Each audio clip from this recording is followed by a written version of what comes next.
Last time on the Bible, the Hebrews continued setting up their nation, and be warned, the book we'll be discussing now is essentially a lengthy recap of what came before. I hope you're excited as all hell. Good hello to everybody. This is a continuation of the series that looks at the Bible from a secular, left-leaning, progressive lens. This is not for religious people. Today we will be looking at the fifth book of Moses, Deuteronomy. And we are still reading from the New King James Version. Enjoy. Chapter 1. Big Daddy Moses addresses his people while standing beside the river Jordan, and he tells them that it's time to take the land that was promised to them, and he also tells them to appoint some new leaders because Moses ain't gonna live forever, man. And he also tells their judges that they need to remain impartial when judging and to treat every person, great or small, the same in judgment. And it's great, just great, to see that the modern legal system we have nowadays doesn't disproportionately favor the rich. That would be a broken system if it were the case. Anyway, Moses continues by recapping what has happened to the Hebrew people thus far. They went to get their land, the people were afraid of having to fight for it, so God punished them by making them wander the wilderness, usual fun God stuff. Chapter 2, it continues Moses' recap. They went to the wilderness, met up with the descendants of Esau, and later went through Moab and were told not to disturb them, and the same with people of Ammon. And at last, they came to the land of the Amorites. God had them go and pretend to be nice to the king, but God messed with him and made his heart hard, like he did with the Pharaoh in Exodus. And then they went through and utterly destroyed the men, women, and little ones of every city. Chapter 2, verse 34. It's lovely to see that even innocent children die when God orders it. Chapter 3, the recap continues. It talks about how they killed King Og of Bashan and how the land was divided up once it was taken. And then Moses tells the people in his little recap that God doesn't want Moses to cross over into the land that was promised. He seems to be mad with poor little Moses. Shampies. Chapter 4, Moses tells the people to follow God or else. He also recaps the whole 10 Commandments things. He just reminds them to not make any false idols, and he also drops some truth bombs by saying that God is a jealous God. Chapter 4, verse 24. So remember not to mess with the angry, jealous God, but he does also reinforce that God will be there for you if you follow him and heed his laws. And he reminds them that they've come pretty far against some heavy odds because God was there for them. So don't go abandoning him now. Especially seeing as Moses is going to die without crossing the river Jordan. He's never going to the promised land, so don't you screw up his sacrifice, people. And then, for some reason, it just reminds us about those cities of refuge from Numbers. Anyway, chapter 5, Moses now reminds the people about the 10 Commandments, the actual commandments, as in it just repeats them as they are in Exodus, and then it just reminds us that God is with them. He's there, always watching, like a creeper. Chapter 6, he just reminds them all that the most important thing is to always love God and to talk about him to your kids, to think about him when you sleep, when you sit around, think of him always. Then some more of the old worship him, don't worship others, never disobey, never question him either, just do as you're told and obey. Chapter 7, Moses is still preaching to the people, and now he says the Hebrews are going to go and murder a bunch of other nations, and that no Hebrew people must interbreed with those other people. Ew. No racism to see here. You see, the reason for this is that the Hebrews are God's chosen people. So that's why they have all these rules and such. Fuck all the other people in the world, I guess, even though they did nothing wrong. Also, God says that if they're good, then no one will be infertile. No people and no animals. This only applies to the Hebrews and their animals, though, as we have already declared, fuck everyone else. Chapter 8. And now he just reminds them again to be good and obey, because God helped out their ancestors so much, so keep the commandments. Chapter 9. Now it's time to remind them all how they annoyed God over the years, and it gives some reminders, like how they did the whole, golden calf thing. At least we're getting a thorough recap. Chapter 10. Moses continues his chat, telling them all about how they made new tablets after he broke the first ones, and about how they then went and journeyed around, and then he just reminds them all that they need to follow God. Again, reminding these people over and over. Chapter 11. He's recapping some of the greats, killing the Egyptians in the Red Sea, guiding them through the wilderness, and how God murdered a bunch of people. And now it talks about how the Promised Land is real nice and just totes better than Egypt. Also, more reminders to keep worshipping. Chapter 12. Moses tells them all that they must destroy all the holy places of the people they kill in their quest for the Promised Land and such. So, just kill everyone, because why not, I guess? Or, as it's beautifully stated here, and you shall destroy their altars, break their sacred pillars, and burn their wooden images with fire. You shall cut down the carved images of their gods, and destroy their names from that place. Chapter 12, verse 3. Nice to see that God is tolerant of other religions. It then just chats a bit about where God wants his worship spot set up. Basically, where is his church going to be? And it goes into some other things about what they can and can't eat, how they should worship, and all that fun jazz. And there's a lot of meat eating here, but it's very adamant about not eating the blood of animals. And it ends off by reminding the people not to even think about worshipping any other gods. Don't even think about it. Chapter 13. So, now it's time for Moses to warn all the people that if anyone comes along and tries to get them to convert to another faith, that they must be put to death. And also, don't follow their teachings, obviously.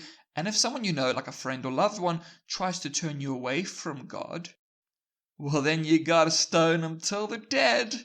And then, also kill random people who try to turn you away from God. So just kill any and all missionaries. Something that may have been useful to do to Christian missionaries before, during, and after colonialism.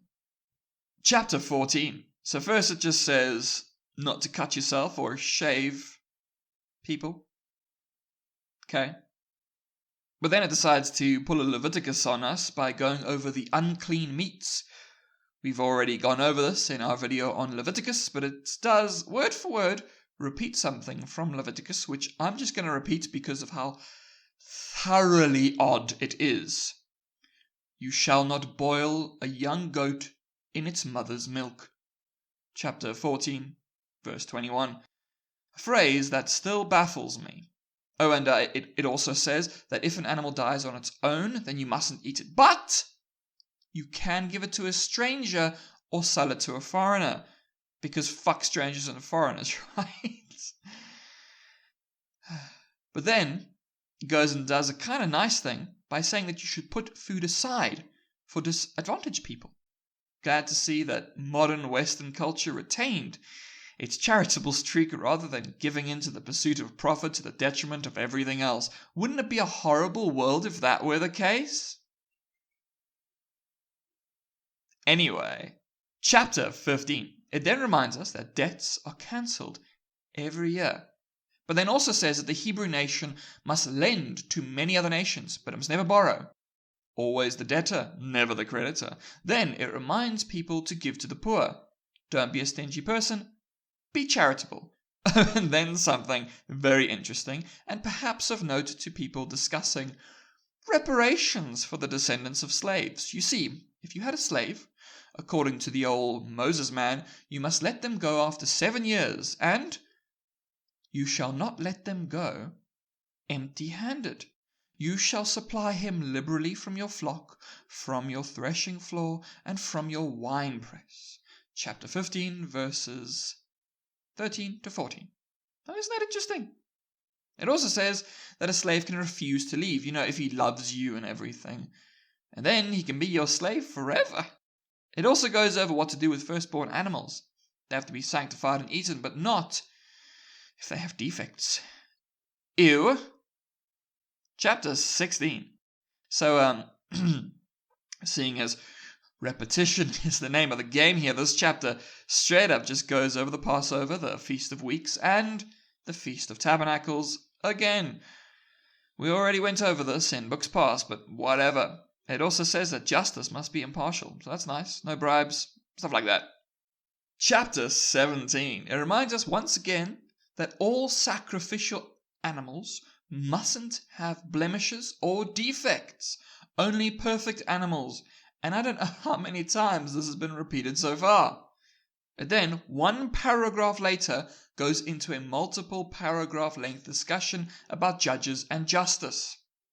So, when it comes to judges, if a judge struggles with a case, it has to be sent to the Levites and their judges. Basically, it's like going to the Supreme Court. Oh, and it also says that blasphemers and such should be stoned to death. Thank God I wasn't alive in biblical times.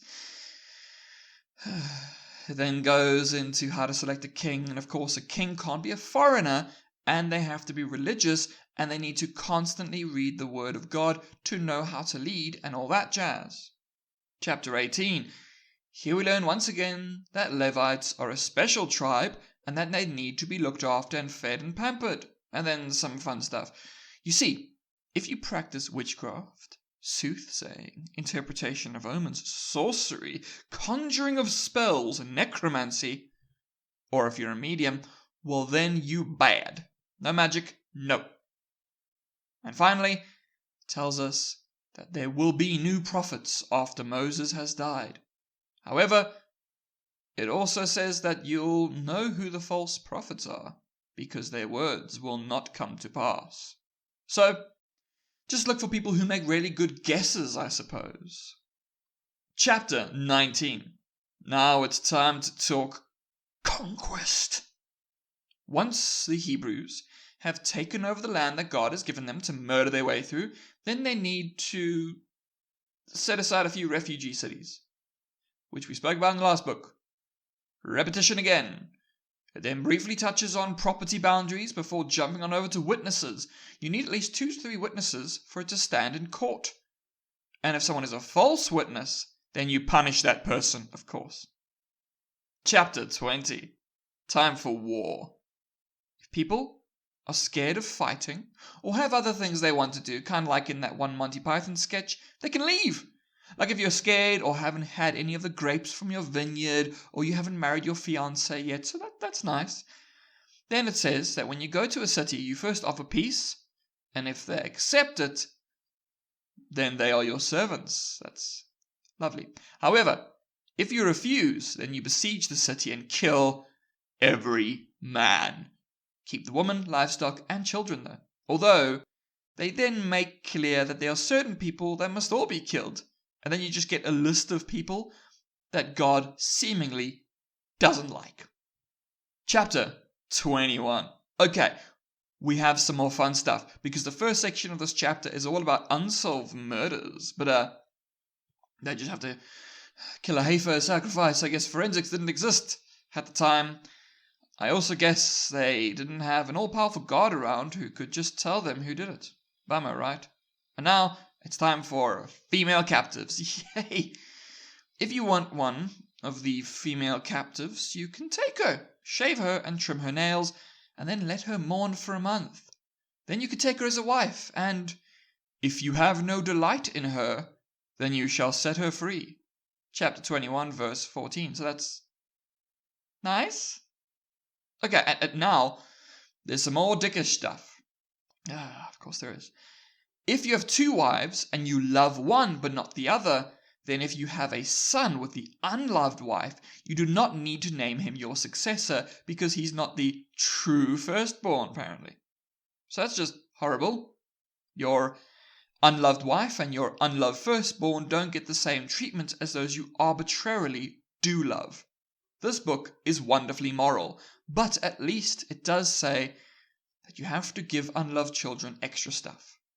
Compensation. And now,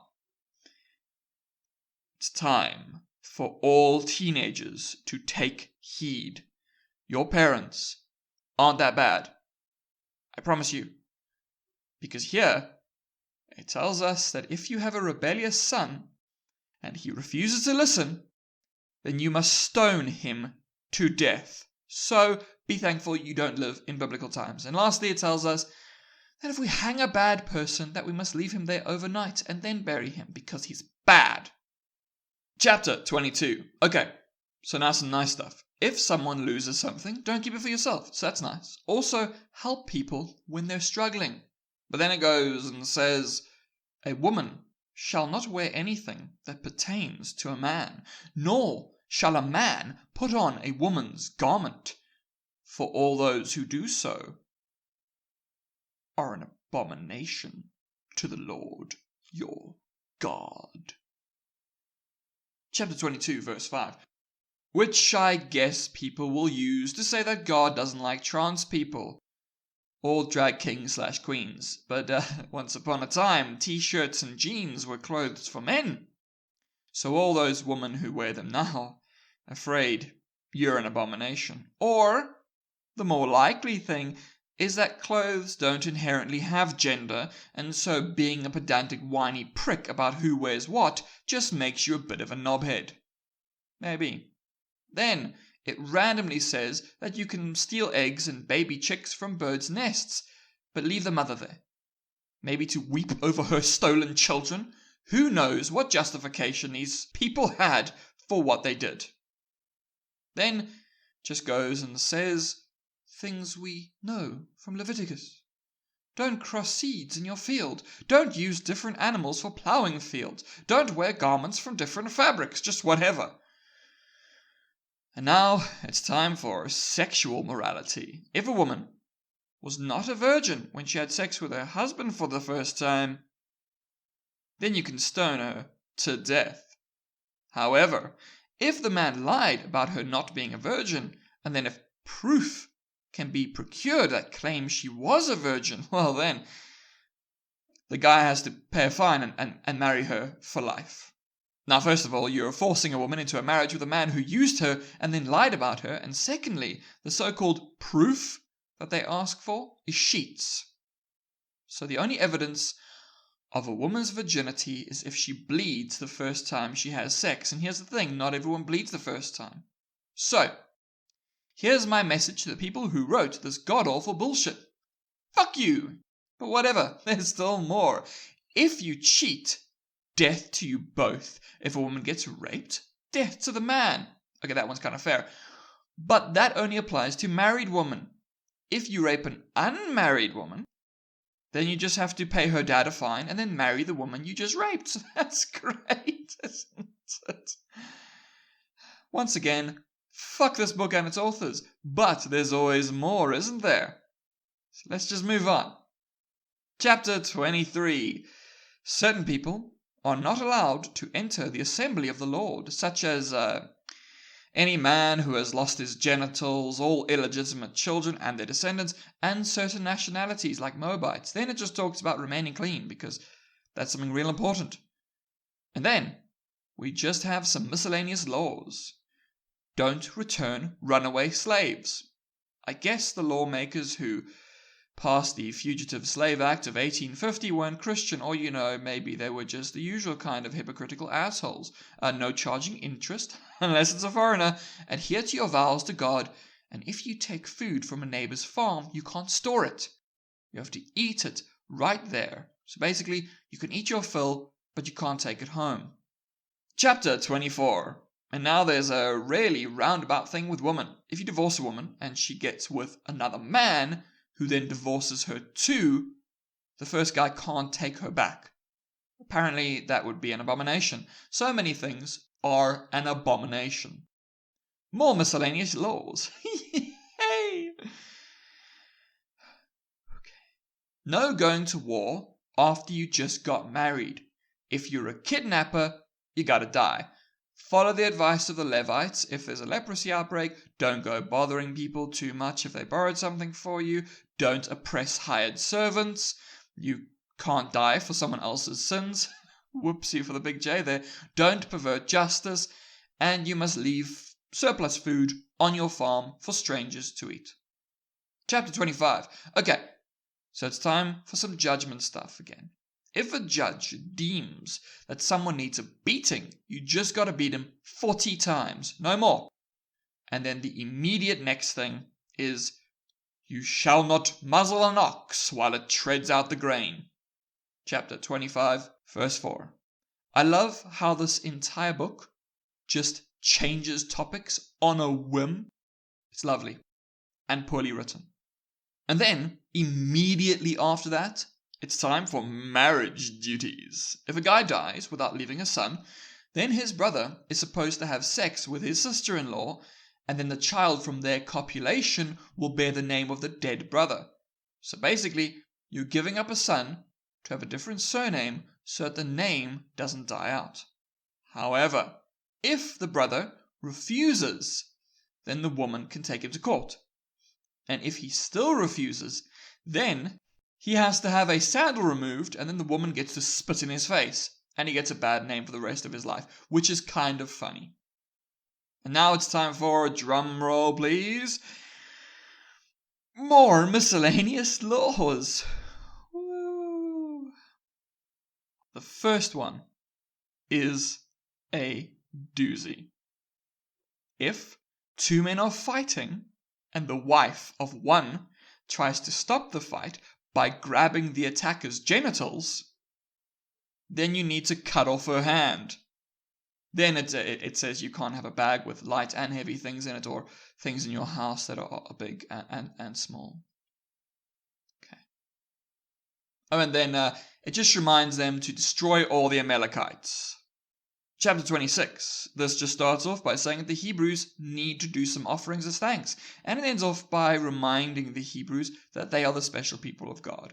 Chapter 27. Now it tells the people to get up some stones with commandments when they're in their new land. Never forget, I suppose. And then it straight up just does a bunch of curses. Curses people who make false idols, people who are rude to their parents, people who do incest, etc. Chapter 28. Okay, so now it's time for blessings and curses, and it's straight up just a list of blessings if you're obedient, and curses if you're disobedient, and it's actually quite a long chapter, but it all does boil down to be good or else. Chapter 29, where is this? Just reaffirms the whole covenant God made with the Hebrews. Yeah. Chapter 30 just reminds us that these curses and blessings are definitely going to stand, so keep worshipping. Always keep on worshipping.